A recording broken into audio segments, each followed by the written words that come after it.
Assalamualaikum warahmatullahi wabarakatuh. Jumpa lagi dengan saya Joko Warino. Dalam kesempatan ini saya berada di area lahan gambut yang mungkin sudah terkena kebakaran hutan sekitar 6-7 bulan yang lalu.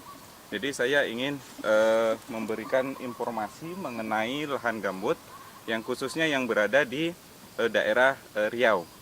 Nah, ikuti perjalanan saya menelusuri lahan gambut yang berada di daerah hutan di Riau ya. Oke, go.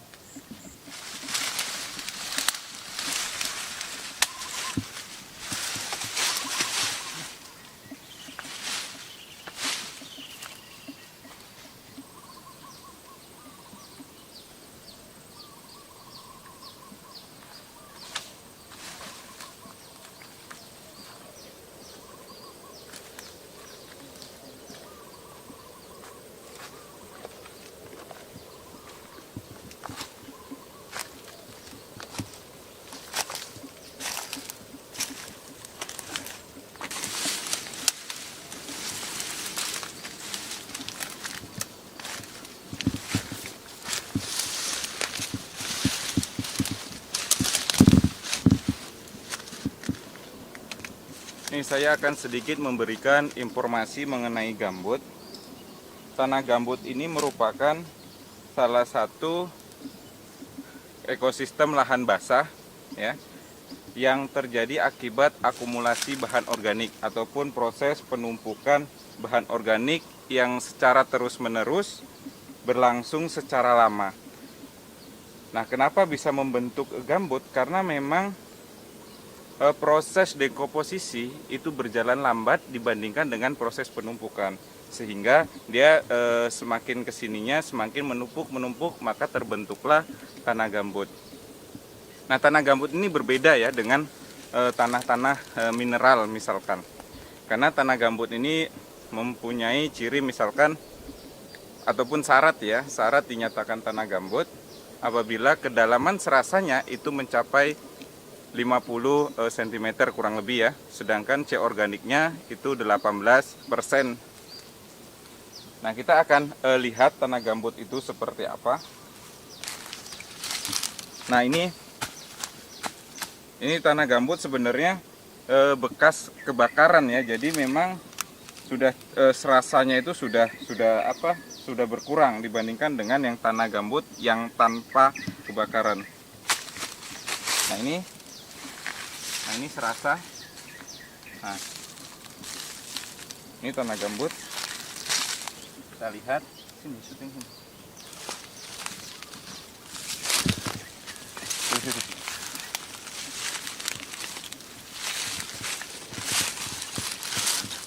Nih tanah gambut ya, tanah gambut.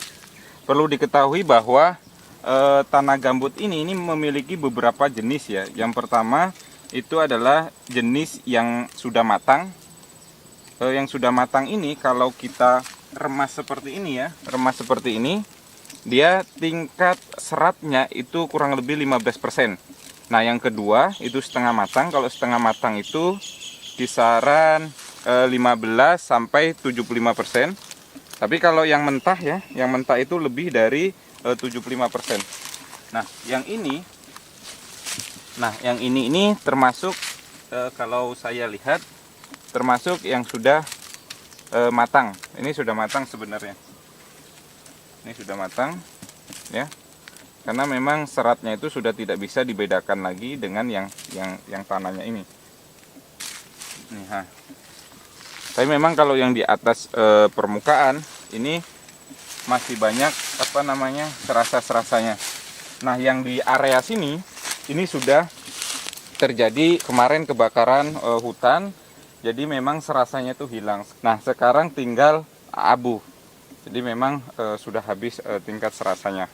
Banyak yang bertanya sama saya sebenarnya, ini kan hutan bekas kebakaran ya, 6 bulan yang lalu.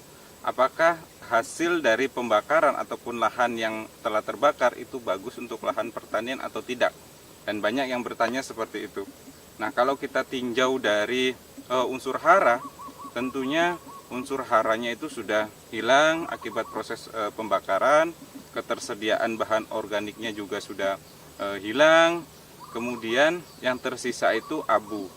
Nah, kalau untuk para petani biasanya dia lebih cenderung menyatakan bahwa lahan gambut yang terbakar itu akan jauh lebih subur dibandingkan dengan lahan gambut sebelum terbakar. Nah, itu tidak salah ya, tidak salah. Tapi kita lihat dari segi tanaman apa yang ditanam. Misalnya kita tanam sayur-sayuran. Sayur-sayuran memiliki syarat tumbuh yang berbeda-beda ya, lebih cenderung mendekati netral. Nah, lahan gambut yang terjadi proses kebakaran yang awalnya pH-nya rendah, secara otomatis dengan adanya abu hasil pembakaran, dia akan relatif jauh lebih tinggi daripada sebelumnya akibat abu itu. Sehingga untuk tanaman-tanaman tertentu dia akan baik, tapi dalam jangka waktu yang sebenarnya tidak terlalu panjang. Misalkan untuk tanaman-tanaman sayuran itu baik karena memang jangka waktu yang pendek tersebut itu bisa dimanfaatkan untuk sayur-sayuran. Tapi kalau untuk jangka waktu yang panjang, saya pikir itu tidak baik karena memang ketersediaan unsur haranya, kemudian mikroorganismenya itu telah nggak ada ya karena proses kebakaran tadi.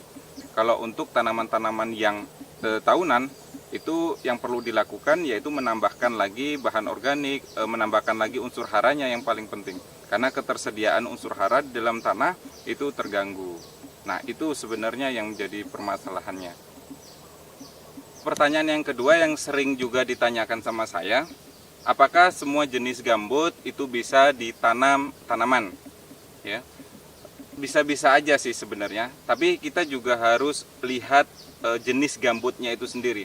Salah satu contohnya kita lihat dari aspek kedalamannya. Nah, gambut berdasarkan kedalaman itu terbagi menjadi 4. Yang pertama gambut dangkal. Gambut dangkal itu kisaran 50 sampai 100 cm. Kemudian yang kedua gambut sedang. Gambut sedang itu 100 sampai 200 cm. Kemudian gambut dalam itu 200 sampai 300 cm. Dan gambut sangat dalam itu lebih dari 300 cm atau lebih dari 3 meter. Nah, gambut ini banyak menyimpan kandungan karbon 30%. Jadi apabila gambut itu dikeringkan, maka cadangan karbon itu akan ke udara.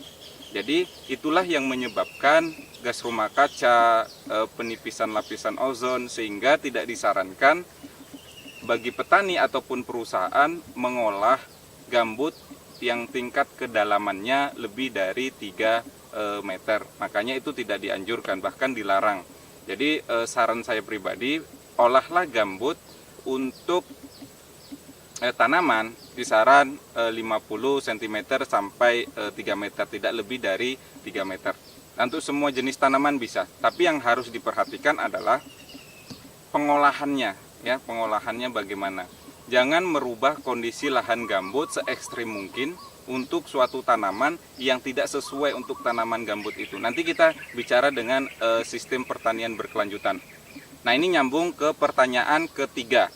Nah, banyak juga yang bertanya jenis tanaman apa saja yang bisa kita tanam di gambut. Sebenarnya semua jenis tanaman bisa, tapi kan tanaman itu memiliki syarat tumbuh yang berbeda-beda. Ada yang syarat tumbuhnya di dataran tinggi, ada yang syarat tumbuhnya di dataran rendah, kemudian ada juga syarat tumbuhnya hidup di pH yang tinggi, ada juga pH yang rendah. Tapi kita sebenarnya sebagai petani itu bisa mengusahakan menanam apa saja di lahan gambut. Tapi yang perlu diperhatikan adalah pengolahannya.